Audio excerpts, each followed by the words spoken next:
Euh, je me présente, je suis Nicolas Hénin. Je suis chargé de mission à Ville et Aménagement Durable. Je vais vous expliquer un peu. Je suis accompagné d'Amélie Imbenotte, qui représente Ronapi, et Martin, le CTMNC. Ils se présenteront également. On va vous faire une intervention à 3 voix. Alors, vous parlez de réemploi et de réemploi de pierres de construction, le développement d'une nouvelle filière. Donc je vous ai dit que je travaillais à Ville et Aménagement Durable. Pour ceux qui ne connaissent pas, on a un réseau régional d'acteurs de la construction et de l'aménagement sur toute la région Auvergne-Rhône-Alpes. Un réseau multi-métiers, multi-acteurs. L'ensemble des métiers de la construction et de l'aménagement sont représentés au sein du réseau. Et aujourd'hui, ce sont plus de 450 structures adhérentes qui font la force de ce réseau et qui viennent à Ville et Aménagement Durable pour échanger les savoirs, les connaissances, partager les expériences, débattre et co-construire de nouveaux standards de construction. Donc là, on va parler de réemploi. C'est un sujet qui nous tient à cœur, et notamment le développement de nouvelles filières. C'est des choses que l'on observe parmi d'autres sujets. Et l'impact de la force du réseau, c'est d'avoir vraiment des professionnels au service d'autres professionnels. Et l'impact des actions que nous menons, c'est de mobiliser chaque année autour de 2000 professionnels à travers les différents formats de visites, d'ateliers, de groupes de travail thématiques, ce qu'on appelle aussi les actions collectives. Et les actions collectives, pour faire bref, je vais vous parler de celles qui nous intéressent dans les 45 minutes qui vont suivre, celle du réemploi. Le réemploi, ça fait plusieurs années ça fait une dizaine d'années que c'était une thématique de fond. 2020, ça a marqué un peu un tournant où on a vraiment mobilisé un groupe de travail sur le sujet, donc toujours multi-acteurs. Et on a élaboré une feuille de route assez ambitieuse sur cet axe, avec de la promotion, de la montée en compétences des acteurs sur le sujet, tout un volet formation. On a également organisme de formation, la connaissance de la filière, le soutien de cette filière, et la tout ce qui va toucher aux normatifs réglementaires, et la coordination régionale et l'incitation. Voilà, avec une volonté de mise en réseau de ces acteurs-là. Et cette feuille de route, elle nous permet de décliner tout un programme de manifestations, d'ateliers thématiques pour aborder différents sujets, visite de sites, visite de plateformes de réemploi, et tout le travail partenarial aussi au plus près de nos partenaires et la mise en réseau. Et aujourd'hui, ce sont plus de 150 professionnels qui sont dans le groupe, qui peuvent échanger entre eux via une mailing list. Ça nous permet également de leur envoyer de l'information en continu et des informations sur les prochaines échéances. Donc une bonne dynamique sur cette thématique qui est d'actualité. Du coup, pour rentrer dans le vif du sujet, je parle de réemploi. Si on veut faire un peu de terminologie. Réemploi, réutilisation, recyclage, est-ce que ce sont des termes qui vous parlent ? Est-ce que pour vous c'est la même chose ou il y a certaines différences? Là, je vous ai donné quelques illustrations. Alors, si par exemple on regarde le panneau OSB en haut, là on est sur un matériel neuf. Mais du coup, est-ce que d'après vous ça coche une de ces cases? Réemploi, réutilisation ou recyclage? Ça, c'est une image qui veut illustrer le recyclage. En fait, on pourrait faire des panneaux OSB à partir de réemploi de bois déchiqueté et renvoyer tout ça à l'usine et manufacturer un produit fini qui pourra être utilisé dans la construction. Là, on va parler de recyclage, c'est-à-dire utiliser de la matière, utiliser des déchets et en faire des produits neufs. Ça implique une transformation, le passage à l'usine. Du coup, on parle plutôt de filière de recyclage dans ce sens-là. Ensuite, on a d'autres exemples. D'après vous, les tuiles qui sont mises en œuvre de façon à faire une cloison, par exemple, est-ce que c'est du recyclage? Est-ce que c'est du réemploi ou de la réutilisation? Cet exemple, il va illustrer plutôt la réutilisation. Réutiliser des tuiles pour un usage différent. Une tuile, on l'utilise en toiture pour faire de la couverture.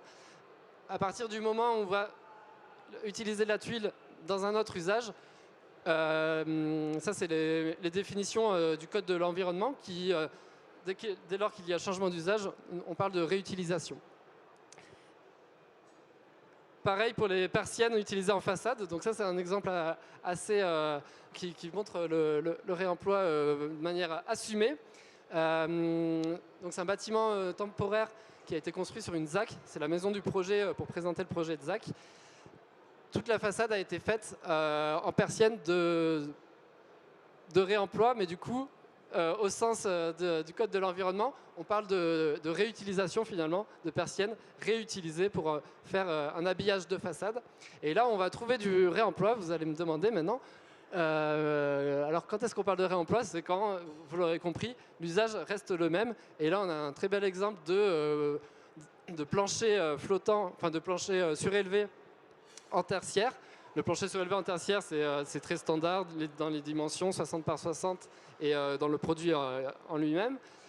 Du coup, ça permet de créer des filières de réemploi.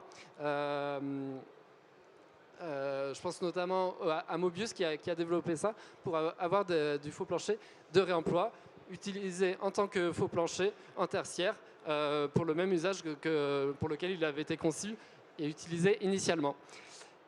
Et ensuite, on a une dernière illustration qui, d'après vous, sur cette image, on est sur une résidence étudiante.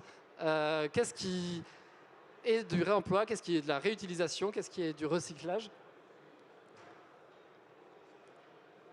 Personne ne veut jouer. Alors, on a le radiateur en fonte. Le radiateur en fonte, c'est aussi un élément qui peut facilement être réemployé. Alors, ça demande quand même d'avoir tout un reconditionnement. Mais donc là, il est passé dans un atelier et il a pu être reconditionné pour être réemployé en tant que tel. Donc on est vraiment sur du réemploi. Et on a aussi le parquet en bois brut qui reste un parquet en bois brut qui venait d'une résidence de logements sociaux à Villeurbanne, qui a été déposé, entreposé pendant 4 ou 5 ans et ensuite remis en œuvre en tant que parquet.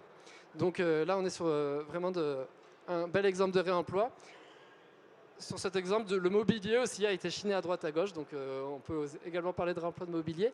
Et on a la faïence. Là, la faïence murale, c'est un peu un cas de figure différent. On pourra parler valorisation presque. Ce sont des fins de stock qui ont été glanés chez des fabricants. Du coup, des stocks dormants, des fins de série qui n'auraient pas été vendus. Et du coup, plutôt que les jeter, ont pu être mis en œuvre ici. Donc c'est aussi notre stratégie finalement pour aborder l'économie de matière. Donc là, je n'ai pas trop parlé de pierre. Mais on va y arriver, on va y venir. Là, c'est pour illustrer par rapport au béton, les éléments de béton. Si on va récupérer des voiles porteurs et les réutiliser en tant que tels, c'est la première colonne, en tant que mur porteur, ou prendre un poteau, le réutiliser en tant que poteau. Ça va poser beaucoup de questions, et notamment à votre assureur. Mais voilà, cela reste du domaine du possible, à condition de prendre les bonnes mesures, de caractériser l'élément, etc. Et là, on va parler de réemploi parce qu'on va rester sur du porteur. Ensuite, si c'est trop difficile, votre assureur dit non, vous n'avez pas les compétences nécessaires pour réutiliser l'élément en tant que porteur, vous allez pouvoir le déclasser. Et là, on va arriver vers la réutilisation. On peut utiliser un voile béton, le mettre à l'horizontale et faire de l'aménagement paysager, par exemple, ou avoir une structure porteuse et venir remplir, un peu sous forme de cloison, enfin de remplissage ou de remplissage d'ossature par un voile béton qui, du coup, n'est plus porteur. Là, on parle de réutilisation au sens juridique. Et ensuite, le recyclage, c'est où on va récupérer les gravats, les éléments pour en faire quelque chose. Mais après concassage, après, ça implique beaucoup plus de transformation pour en faire un autre produit. Après, dans le langage courant, on a tendance à assimiler réemploi, réutilisation, et à parler de réemploi de manière plus générale pour englober ces deux termes, mais au sens du code de l'environnement, c'est le changement d'usage qui fait la différence. Et du coup, vous allez me demander, qu'est-ce qu'on privilégie? Plutôt du réemploi, plutôt de la réutilisation, plutôt de recyclage? Eh bien, avant tout, D'abord, la sauvegarde, la conservation. Sur l'exemple de la résidence étudiante, ce que je n'ai pas précisé, c'est qu'on était sur une réhabilitation. Et finalement, commencer par réhabiliter un bâtiment plutôt que le démolir pour reconstruire, même si on va réemployer des éléments.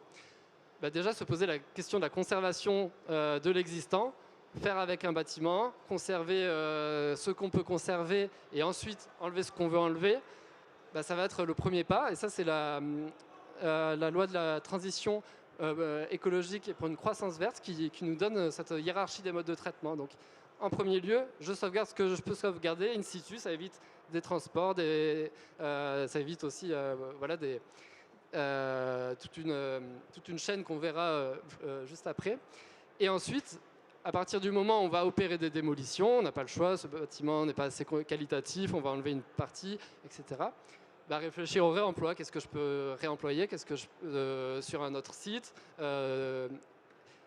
Et ensuite, donc là on est vraiment sur la prévention du déchet, finalement c'est éviter de produire des déchets.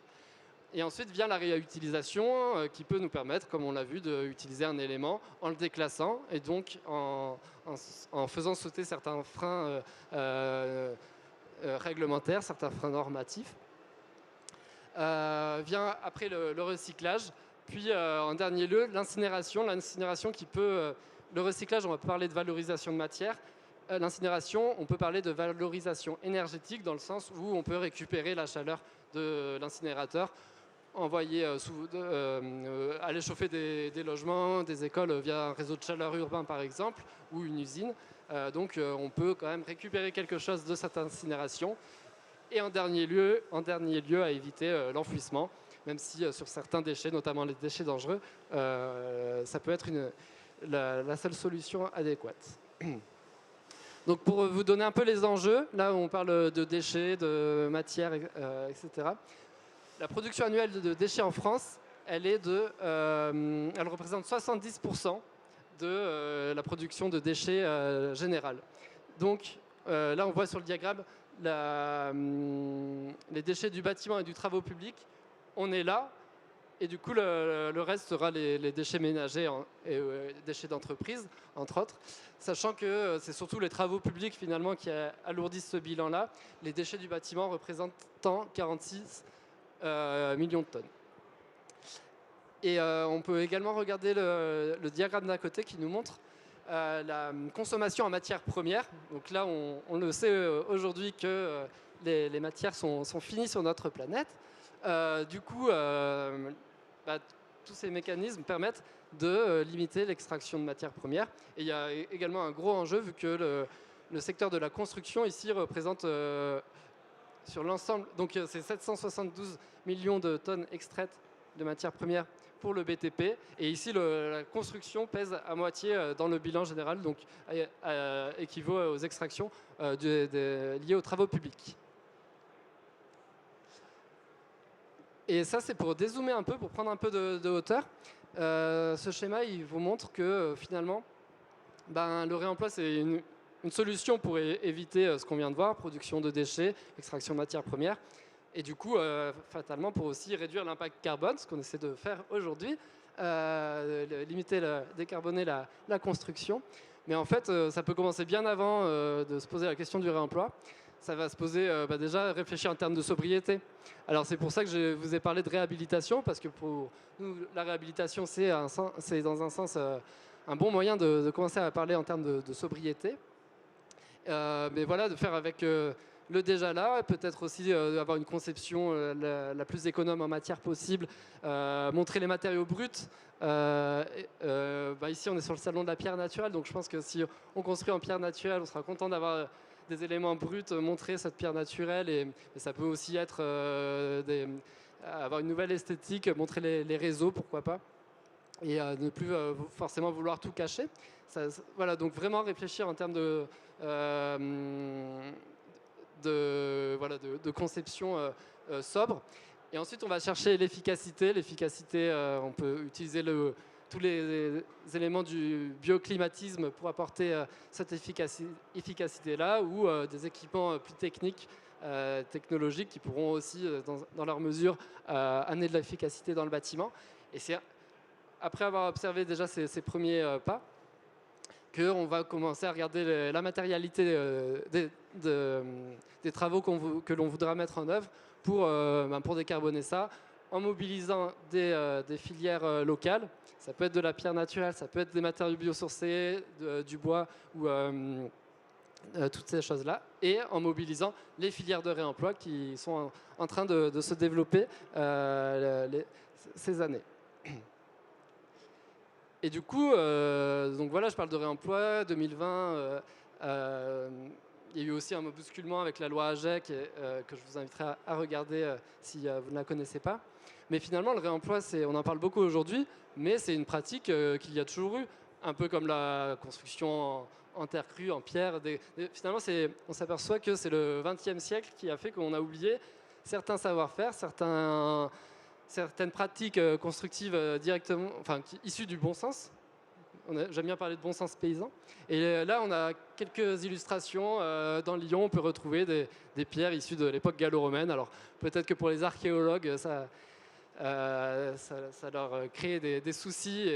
Mais je pense notamment, je ne sais pas si vous voyez l'amphithéâtre des Trois Gaules, dont il ne reste plus grand-chose. Ces pierres ont été récupérées à droite à gauche depuis des siècles pour construire Lyon. Et là, vous avez également une illustration du fort de la Bastille, qui après la Révolution française avait été devenue une mine urbaine, comme on pourrait parler aujourd'hui. Mais du coup, voilà, ce qu'on voit aujourd'hui, c'est que quand on parle de réemploi, on parle aussi d'économie circulaire. C'est du coup cassé avec l'économie linéaire d'extraction de la ressource, production, construction, fin de vie du bâtiment, déchets, mais du coup de créer des boucles vertueuses où finalement on va avoir le produit qui va pouvoir avoir plusieurs cycles avec voilà, des boucles plus ou moins serrées, recyclage, réemploi.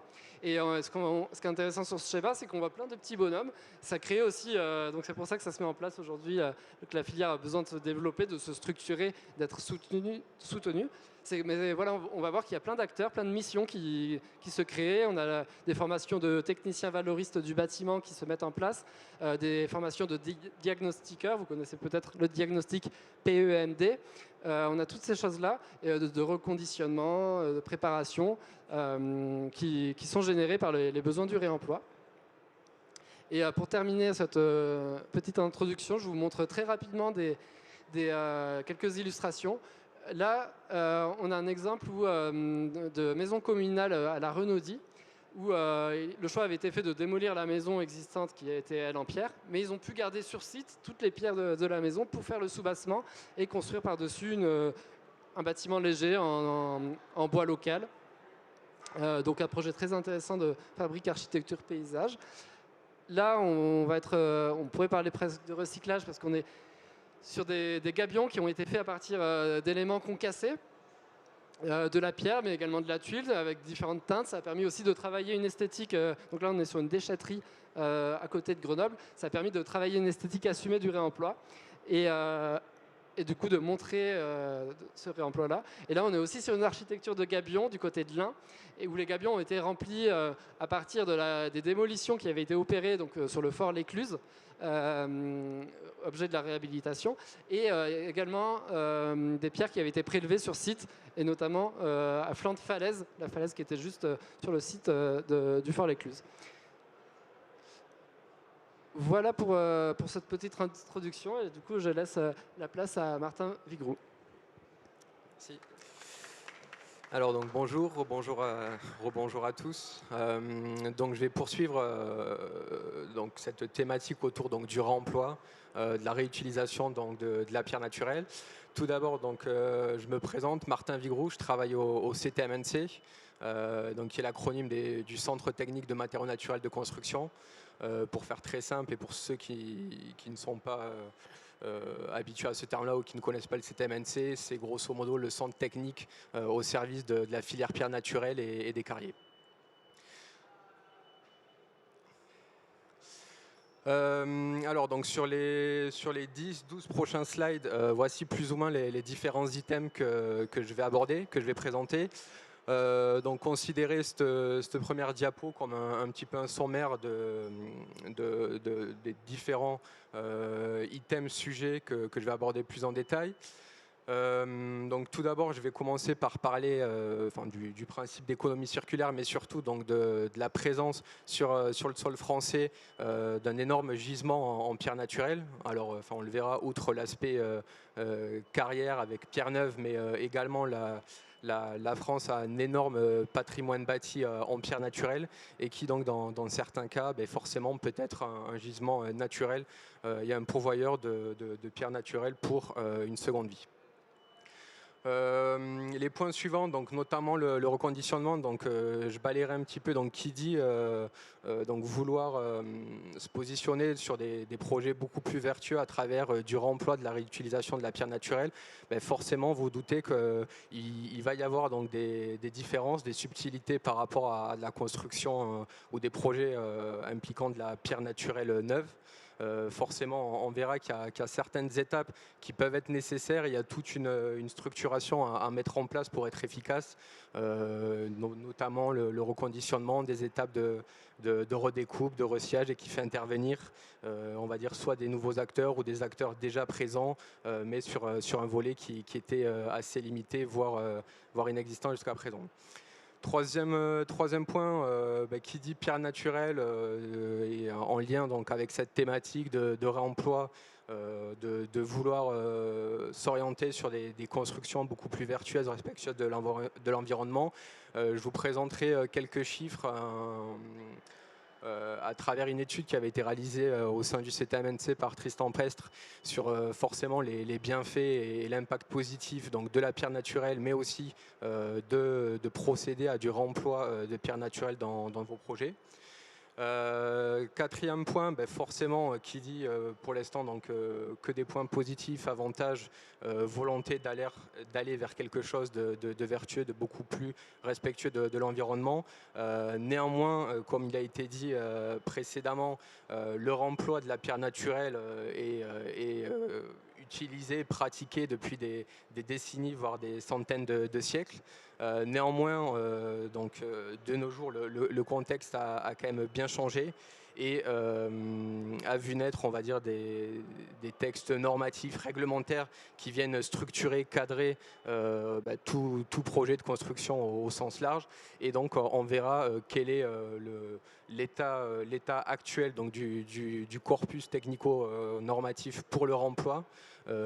Comment on peut, on va dire, en travaillant tous autour de la table de façon structurée et intelligente, trouver des solutions pour combler donc un certain flou qui existe à l'heure actuelle.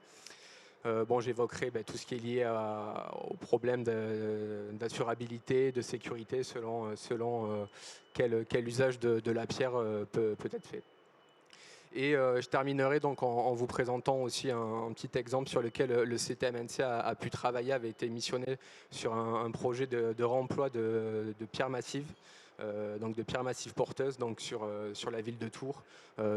Quelles ont été nos missions et vous balayez un petit peu quelle a été notre philosophie, notre méthodologie en amont aller sur place en essayant de percevoir dans quel état est la pierre, comment le matériau a pu vieillir au cours de sa première vie, comment on peut le caractériser de façon, on va dire, intelligente, économique, avant de se lancer dans des essais en laboratoire beaucoup plus coûteux, qui prennent du temps, surtout quand en amont du projet, on ne sait pas toujours si la pierre, oui ou non, pourrait et pourra être utilisée ou pas pour tel ou tel usage. Donc bon, là je vais passer assez rapidement, sans on le sait tous. Donc on est au salon de la pierre naturelle française. On a la chance donc sur notre territoire d'avoir un énorme gisement, forcément avec la présence aujourd'hui donc des carriers français, que ce soit sur de la pierre donc qui nécessite une extraction, une transformation sur de la pierre neuve, mais naturellement donc, et pour rejoindre le scope de cette présentation et du réemploi, qui dit réemploi, il faut que le matériau ait déjà vécu une première vie. le matériau ait déjà été utilisé dans un premier usage. Et la France, forcément, s'y prête parfaitement bien, car nous disposons, je l'ai déjà dit en introduction, d'un patrimoine en pierre, d'ouvrages en pierre naturelle extrêmement riche. Voilà, donc bon, ça après je vais passer très rapidement. Donc il y a quelques chiffres que vous pourrez consulter si vous le souhaitez, soit à travers un article scientifique qui avait été publié qui traitait du sujet, mais aussi donc de quelques chiffres provenant du syndicat du SNRock, pour vous donner un petit peu un ordre d'idée de ce que représente et de ce que ça peut représenter donc à l'échelle nationale, à l'année ou au cours de plusieurs décennies, ce gisement important de pierres naturelles. Donc je le disais en introduction, forcément qui dit vouloir orienter un matériau déjà posé sur un nouvel usage ou sur le même usage mais dans un autre ouvrage, dans un autre contexte, forcément, pas toujours forcément, mais selon dans quel usage était positionnée votre pierre, parfois la pierre va avoir besoin d'avoir un certain relooking. Forcément la pierre devra être déposée du chantier initial. Se poseront les conditions de nettoyage et aussi donc de redécoupe, que ce soit donc du bloc, du pavé, des dalles. Parce que naturellement, quand on parle de réemploi, si on reste, on va dire, toujours sur le même usage, prenons l'exemple d'une construction en pierre massive, les dimensions, l'épaisseur, les blocs qui sont déposés peuvent parfois ne pas répondre pleinement, parfaitement à la seconde vie, à l'utilisation dans seconde vie. Donc forcément, cela va faire appel à une étape, on va dire, intermédiaire de redécoupe. Et donc va devoir mobiliser, que ce soit donc des carriers, des usines de transformation, des marbriers, etc., etc. Donc bon, vous vous en doutez, la pierre naturelle présente bien des avantages d'un point de vue impact environnemental. Avec l'arrivée donc de la réglementation de la RE 2020, c'est donc des sujets qui sont devenus essentiels et primordiaux. Et donc là, je vous présente juste rapidement quelques chiffres pour illustrer, on va dire, l'apport bénéfique favorable d'une réutilisation de pierres naturelles dans un projet en pierre massive, avec, sans rentrer dans les détails, mais avec la partie bleue donc, qui est un gain net autour donc, des 20% par rapport à un projet classique en pierre massive. Donc là, pour illustrer un peu plus les différentes barres avec les différents items, que ce soit allant de la production, de l'installation, de la mise en œuvre, de la vie en œuvre, de la fin de vie et des bénéfices. Donc bon, ça je ne vais pas rentrer dans les détails, mais c'est un peu plus pour donner davantage d'informations et illustrer plus clairement à quoi correspondent ces différentes étapes qui sont dans tous les cas, on va dire, cadrées. Je vous communiquerai aussi, si vous le souhaitez, un article où le CTMNC a été co-auteur et qui traite justement des aspects positifs environnementaux de la pierre naturelle au sens très large, en faisant des corrélations. Il y a un lien très intéressant entre caractéristiques de la pierre, dimension de la pierre, propriétés intrinsèques de la pierre, prenant en compte tout le circuit donc de la phase d'extraction, de transport jusqu'à la mise en œuvre sur chantier. Donc, abordons les limites qui peuvent se poser aujourd'hui si vous souhaitez réemployer de la pierre naturelle dans un projet. Naturellement, je pense que à peu près tout le monde est assez conscient qu'on est à présent dans une société bien structurée, bien trop cadrée, avec l'existence de réglementations, de normes. Et qui dit alors exigence applicable pour de la pierre naturelle neuve, forcément que d'un point de vue dans votre projet, lorsque vous serez face au contrôleur technique, il y aura quand même certaines garanties, certains points, notamment au niveau des performances du matériau, qui vous seront demandés. Parce que qui dit pour de la pierre neuve avoir un niveau d'exigence placé ici, bien que votre pierre a déjà vécu une première vie et a pu faire preuve, on va dire, d'une certaine résilience par rapport à tout ce qu'elle a pu subir d'un point de vue conditions environnementales, conditions enfin, de charge, de vie du bâtiment. Naturellement, la question se pose, le matériau est naturel, il peut y avoir certaines pathologies. Entre le matériau, quand il a été posé il y a 30 ou 40 ans, certaines pierres peuvent être plus ou moins propices à se détériorer, ou pas du tout, ou dans certains cas, le matériau est, on va dire, quasi intact et témoigne de performances quasi similaires à il y a 40 ou 50 ans quand le matériau a été testé. Mais néanmoins, il y a toujours donc cette question liée à la fois au contrôleur technique et surtout donc, à des problèmes d'assurabilité, de pouvoir justifier que le matériau qui va être réemployé soit apte à cette seconde vie. Donc dès lors, bon, je passe un petit peu en détail, mais vous connaissez, il y a selon si vous allez utiliser votre pierre en maçonnerie, votre pierre en voirie, votre pierre dans un aspect bâtimentaire, en revêtement mural, non porteur, etc., vous allez avoir certaines exigences, certaines propriétés matériaux qui devront être connues. Qui dit doivent être connus avec des essais en laboratoire. Néanmoins, quand vous êtes dans une situation au tout début d'un projet où on vous appelle par exemple sur un projet où la pierre n'est pas forcément très connue ou très peu d'informations sont à disposition, il n'est pas toujours évident de pouvoir lancer la machine sans être sûr que derrière on puisse aller au bout.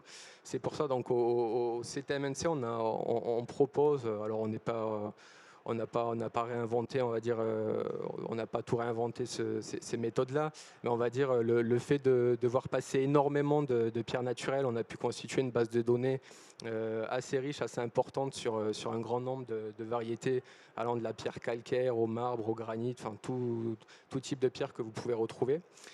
Et l'avantage est donc, là je vous présente enfin, une petite photo et notamment la technique de la méthode de vitesse du son qui vous permet en fait, c'est une méthode de caractérisation portative, donc on peut se déplacer sur site. Tout ce qui est méthodologie autour de cet essai est relativement simple, le traitement des données est relativement simple et l'avantage c'est qu'il permet déjà donc de renseigner sur le matériau qui est posé et d'avoir donc déjà une première idée si oui ou non potentiellement la pierre pourra ou pourrait être utilisée sur un autre projet, dans un autre usage, etc., etc. Et donc forcément, comme je le disais, l'avantage, on se déplace sur site, on réalise les mesures et déjà ça vous permet donc d'anticiper et avant de partir déjà dans une phase de caractérisation en laboratoire beaucoup plus coûteuse et beaucoup plus longue sans savoir si oui ou non le projet pourra aboutir, de vous faire déjà une première idée. Voilà, donc bon, en termes de limites, j'ai déjà fait plus ou moins le tour. Alors si, juste peut-être rajouter un petit mot sur tout ce qui est texte normatif encadrant la pierre naturelle au sens large. Pour la pierre naturelle neuve, on va dire, il y a déjà de nombreux textes qui existent. Concernant le réemploi, alors comme j'ai dit, forcément, certes, c'est pas une pratique qui est sortie du bois il y a 10 ans. Néanmoins, ramener à nos jours avec cette nécessité de toujours avoir un cadrage normatif, il faut avouer que d'un point de vue de ce point de vue-là, il y a un certain flou qui existe.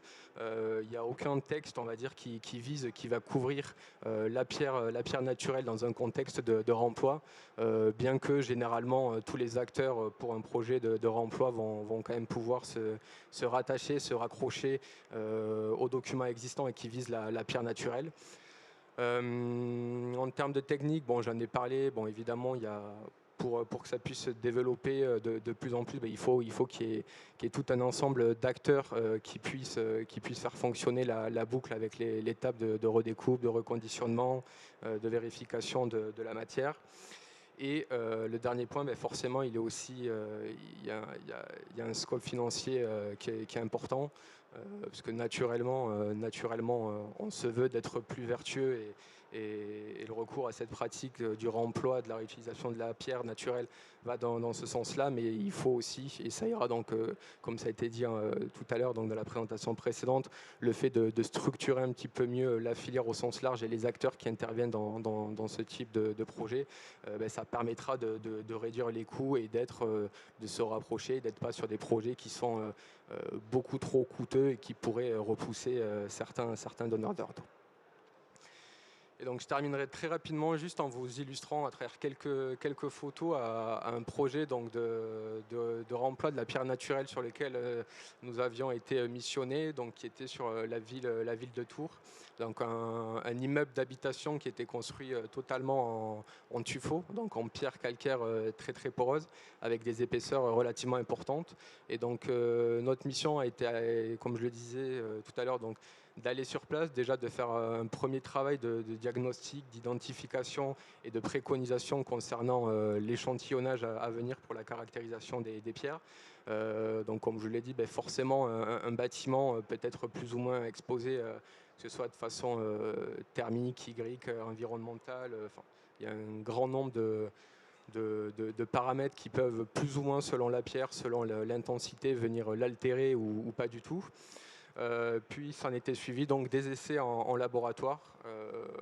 Là c'est quelques corrélations pour montrer que dans ce cas-là, la pierre était parfaitement dans les clous, malgré sa première vie, avait très bien tenu le choc et pouvait très bien par la suite être envisagée comme matériau pour un autre projet similaire ou assez proche. Voilà, donc ça rentrait dans les détails, là c'est des corrélations entre masse volumique, résistance à la compression, vitesse du son, ça fait un petit peu écho à ce que j'ai pu présenter là à travers la méthodologie expérimentale in situ que l'on peut proposer. Et donc la conclusion de ce projet, c'est que la pierre, je l'ai déjà dit, la pierre était parfaitement apte vis-à-vis donc du corpus technico-réglementaire actuel visant la pierre neuve, mais sur lequel le bureau de contrôle s'était référé. Et du coup, la pierre a été déposée, caractérisée, quand tout était OK, a pu après être réemployée sur un second ouvrage assez similaire. Voilà, je passe la suite à Amélie.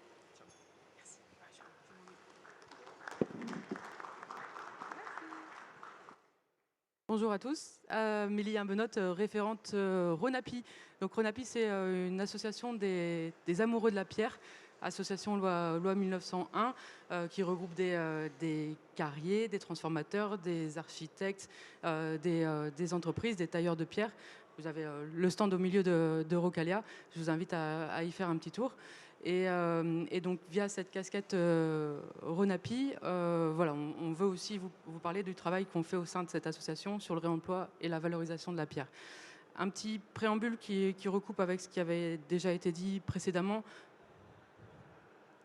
Hop là. La particularité du réemploi de la pierre, c'est que la pierre est souvent utilisée en revêtement définitif, en revêtement fini. Donc la pâte, le choix de la couleur, de la finition de la pierre est très importante, puisque c'est ce qu'on voit. C'est pas comme du placo où on peut mettre de l'enduit dessus ou une porte qu'on peut repeindre en réemploi. Donc c'est ce que j'ai l'habitude de dire, la clé du réemploi de la pierre est dans le crayon de l'architecte, puisque l'architecte doit adapter son projet au vivier disponible à l'instant T et pas l'inverse. Sinon, votre projet de réemploi ne fonctionne pas. Donc ça, c'est le premier point en préambule. Le deuxième point que j'espère bientôt ne plus remettre, c'est que pour le réemploi de la pierre, donc, vous avez du stockage, de la préparation des pierres pour enlever l'ancien mortier existant.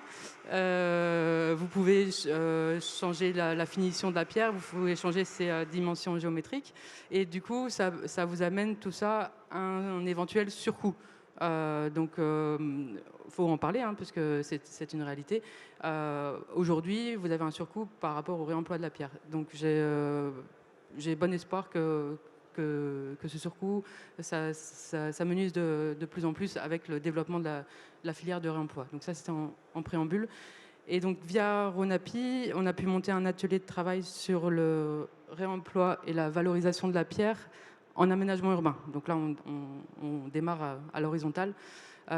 Cet atelier de travail a pour objectif double de définir un cahier des charges à intégrer dans le CCTP, puisque comme bien présenté précédemment, il n'y a pas de norme qui régit le réemploi de la pierre. Donc raisonner simplement, raisonner empiriquement, vous allez le voir dans les slides d'après, pour caractériser ces pierres de réemploi dans votre CCTP. Et le deuxième objectif, établir un état des lieux du vivier disponible localement. Et ça, j'y reviendrai après dans les autres slides. Sur le premier objectif, donc, je suis contente parce qu'il est atteint. Grâce au partenariat avec le laboratoire de la métropole du Grand Lyon, on a raisonné empiriquement, simplement, sans prise de tête. Parce que déjà, quand vous avez votre pierre de réemploi, vous êtes déjà content. Quand vous savez où elle est stockée, vous êtes encore plus content. Alors de savoir d'où elle vient, de quel gisement, de quelle carrière, de quel chantier, là on est perdu. Donc vous n'allez pas pouvoir avoir des essais de gélitivité, des essais de résistance à la flexion pertinents sur votre gisement. Donc il faut vraiment raisonner empiriquement. Donc avec Stéphane Brolé qui est là ici du laboratoire, on a défini des épaisseurs minimales en voirie et en trottoir. Donc la pierre, c'est un produit simple, facile à réemployer, puisque c'est pas transformé par l'homme. Donc, il ne peut pas y avoir de contrefaçon ou de défaut de construction. Donc, on part sur 6 cm en trottoir, 8 cm d'épais en voirie, en minimum. Après, vous avez plus, vous adaptez votre projet en fonction, ça, il n'y a pas de problème.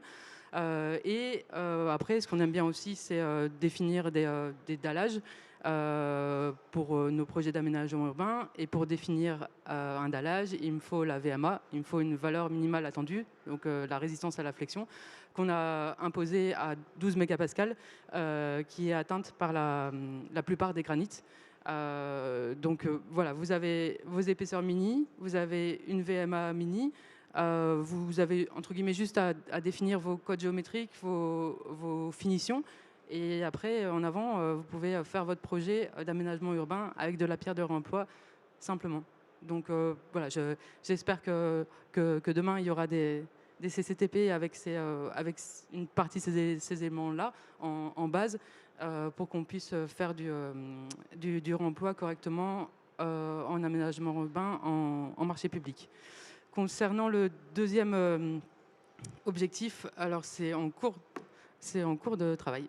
Ce dont on s'est rendu compte au départ dans ce groupe de travail, j'ai pas précisé, excusez-moi. Donc groupe de travail qui a été monté il y a 2 ans et avec le concours des adhérents de RENAPI que je vous ai déjà cité tout à l'heure, plus donc la métropole de Lyon et la CERL aussi, qui sont bien actifs dans ce groupe de travail. Deuxième objectif, avoir de la pierre de réemploi locale. Ce qu'on voit aujourd'hui, c'est que les pavés dits lyonnais, qu'on vend sûrement ici à Rocalia en pierre de réemploi, 95%, 98% vient d'Europe du Nord, Belgique, Pays-Bas. Donc du coup, au niveau bilan carbone, on n'est vraiment pas bon du tout. Donc on a vraiment mis ça de côté en se disant il faut qu'on, voilà, à l'échelle de la métropole, il faut qu'on raisonne un peu localement et qu'on regarde ce qui se passe autour de nous. Donc on est allé un peu fouiller dans le règlement de voirie de la métropole qui indique que tout ce qui est déposé sur le périmètre, enfin sur la surface de la métropole en termes de bordure, dalles, pavés, appartient à la métropole. Que vous fassiez une opération pour un privé ou pour une SPL ou pour une CERL, vous devez rétrocéder toutes ces pierres à la métropole. Actuellement, c'est pas bien en place. Il y a un service de récupération de ces pierres à Vénissieux, mais qui est vraiment sous-doté par rapport à la capacité de la métropole. Pour vous donner un exemple, ce service dispose de 7 km de bordure annuellement en stock. 7 km à l'échelle de la métropole, vous faites que dalle, quoi. Enfin, c'est rien. Donc c'est déjà ça, mais voilà, il faut avancer, il faut aller un peu plus loin là-dessus. Et donc voilà, ce groupe de travail se veut moteur aussi pour que la métropole se dote de moyens humains, moyens matériels et moyens fonciers pour avoir aussi la place pour stocker ces pierres de réemploi. Projetez-vous, alors, 7 ans en arrière, place Béraudier, vous sortez de la gare de la Pardieu, vous allez au centre commercial, donc la place était pleine de granit. Maintenant, il y a un gros trou avec le parking de Vinci. Ces granites, où sont-ils? Voilà, on les aurait récupérés, triés, stockés, mis de côté. On ne se poserait pas des questions de réemploi demain pour les projets d'aménagement à venir sur le secteur de la métropole. Donc voilà, on pousse là-dessus. Et en complément, hop, voilà. On essaye de répandre cette bonne parole pour que les choses bougent, les choses avancent. Déjà au travers de VAD. VAD, acteur fort important sur la place nationale et sur la place lyonnaise. Donc Renapi est adhérent de VAD depuis janvier 2023. C'est tout récent. Donc on est super fiers de montrer la carte pierre au sein de VAD, parce qu'ils avaient la paille, ils avaient le bois, ils avaient la terre. Et il manquait la pierre. Donc c'est bon, ça y est. Et Renapi est aussi présent au sein de la plateforme des acteurs du BTP de la métropole de Lyon. Pareil pour montrer un acteur d'éco-matériaux local et rebondir aussi sur ces notions de réemploi au travers de ces plateformes. On fait aussi des actions. Donc, quand vous êtes rentré au salon Rocalia, j'espère que vous l'avez vu, sur votre gauche, vous aviez des murs en pierre sèche, mais vous aviez aussi un mur en pierre de réemploi. Donc, c'est des pierres de réemploi fournies par la métropole du Grand Lyon, donc des dalles et des bordures, et avec des intégrations paysagères de petites plantes dans ces murs. Donc ça, c'est un partenariat entre la FFPPS, donc la Fédération française des professionnels de la pierre sèche, et la métropole de Lyon, avec Renapi en liant. Voilà, on est super content que ce mur soit construit au sein de Rocalia et montre qu'on arrive à construire un mur avec de la pierre de réemploi. Parce que c'est bien de la pierre de réemploi qui vient de Vénissieux. Et voilà, comme je disais tout à l'heure, on continue à accompagner la métropole de Lyon jusqu'à, je l'espère, la création d'un vrai service de réemploi, de stockage et de retail de pierre, que ce soit à bordure, dalle ou pavé. Un peu à l'image de ce qui se fait à Paris. Sur la ville de Paris, ils ont leur site de retail à Bonneuil-sur-Marne. Et donc, pour vous donner un peu des chiffres, donc je vous ai parlé de 7 km de disponibles annuellement à l'échelle de la métropole de Lyon. À Paris, c'est 9000 km. Et 9000 km de bordure et 3 millions de mètres carrés de pavés.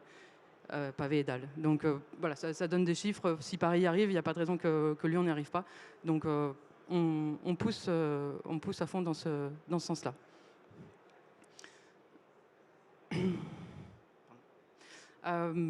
Nicolas, vous parlez tout à l'heure donc réemploi, réutilisation, recyclage. Donc là, je fais un petit aparté sur la valorisation. Donc pareil, c'est une conséquence des réflexions qu'on s'est faites au sein de cet atelier de travail Renapi. En adhérant au Renapi, donc on a Guiné Dariaz, qui est propriétaire des carrières de Villebois, Hauteville et Chandoré. Et il nous expliquait qu'il avait 70% de pertes sur ses blocs quand il réalisait un projet. Donc vous voyez le bloc qui est dégagé par l'engin ici, et vous imaginez 70% de ce bloc en concassage ou à traîner au fond du dépôt. Donc c'est quelque chose qu'on ne pouvait pas laisser faire, ni eux, ni nous, notre groupe de travail. Et voilà, en réflexion, en parallèle avec leur usine, leur développement d'usines de transformation, ils ont récupéré ces chutes et ils les ont taillées avec des longueurs, des largeurs de dalles couramment utilisées par les architectes. En épaisseur, on va jusqu'à 4 cm pour l'instant, parce que l'outil de production ne le permet pas plus, mais j'espère l'année prochaine vous dire qu'on pourra aller jusqu'à 6 ou 8 pour pouvoir aller en aménagement urbain d'épais. Et du coup, on tombe à 36 euros du mètre carré. 36 euros du mètre carré. Donc déjà, vous êtes plus que 2 fois moins cher que du neuf, puisqu'on est plus à 80-90 euros du mètre carré en Villebois et Haute-Ville. Et en plus, vous posez de la pierre valorisée. Voilà, de la pierre qui devait être mise au rebut. Donc voilà, c'est double effet qui se coule. Et c'est pour ça qu'en préambule, voilà, comme je vous disais, j'espère que rapidement, on ne dira plus que le réemploi et la valorisation sont plus chers que le neuf. Et pour aller encore un petit peu plus loin, donc Renapi, via son action avec l'atelier de travail sur le réemploi, est présente aussi sur le projet national Dolmen. Alors, à la suite de l'accident du pont de Gênes en Italie, les sénateurs en France ils se sont dit attendez, il faut qu'on regarde si tout va bien pour nos ouvrages, on va voir ce qui se passe. On veut savoir ce qui se passe, donc ils ont demandé voilà, des rapports sur déjà l'état des lieux, le diagnostic des ouvrages, des ponts, des murs sur le périmètre national. Le premier constat, c'est qu'en fait, on ne savait pas inventorier tous les ouvrages qu'il y avait à l'échelle nationale. Donc déjà, on ne savait pas combien d'ouvrages on avait, et encore moins leur diagnostic, leur état d'usage. Donc ils ont lancé le projet national Pont, où le CEREMA accompagne les collectivités, les départements, les métropoles qui en ont besoin pour recenser et pour faire un diagnostic de ces ouvrages. Après, à l'issue de cela, il s'est rendu compte qu'on avait beaucoup d'ouvrages maçonnés, comme vous le savez tous, et que malheureusement, on ne savait pas les réparer, puisque les Eurocodes, les DTU et autres sont tellement restrictifs avec la pierre que tous les ouvrages maçonnés, ponts, murs, vous les passez à la moulinette aux Eurocodes, ça se casse la gueule. Le pont Bonaparte à Lyon, à Bellecour, il tombe. Donc il y avait un gros problème. Donc ils ont lancé le projet national Dolmen, donc développement d'outils et de logiciels pour la maçonnerie existante et neuve, pour pouvoir demain réparer et construire en pierre des murs, des ouvrages d'art. Donc c'est pleinement dans le move de Rocalia et de Renapi, et d'autant plus qu'ils ont développé un axe logiquement développement durable, sur lequel on est en partenariat avec le CTMNC et le CSTB pour répondre à la première question: quels sont les freins au réemploi de la pierre, cette fois-ci en ouvrage d'art? Parce que je vous ai dit, pour Renapi, on démarrait petitement, en mode facile, en aménagement urbain, mais on s'attaque là maintenant à l'élévation, aux murs et aux ouvrages d'art. Et cette première question, vous allez la recevoir si vous êtes adhérent de Renapi, de Syntec, de l'AFGC, de VAD, parce que voilà, on diffuse large pour échanger avec vous, entreprises, architectes, maîtres d'œuvre, maîtres d'ouvrage, pour pouvoir demain réparer et construire en pierre en réemploi. Et une petite illustration voilà, du réemploi qui fonctionne.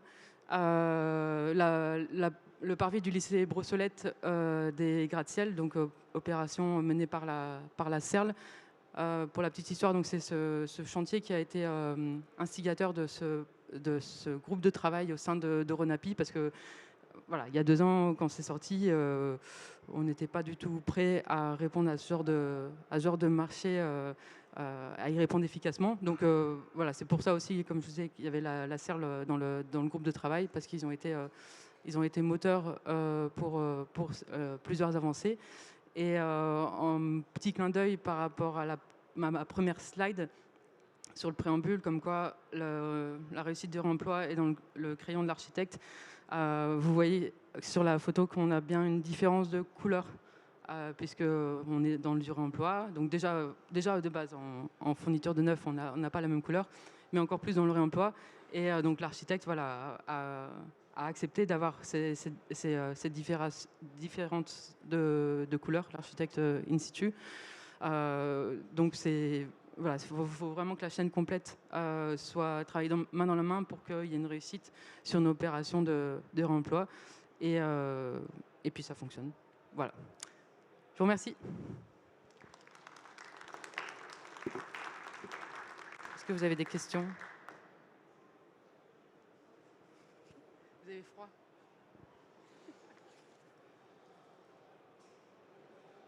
Non? C'était tout clair. Parfait. Merci.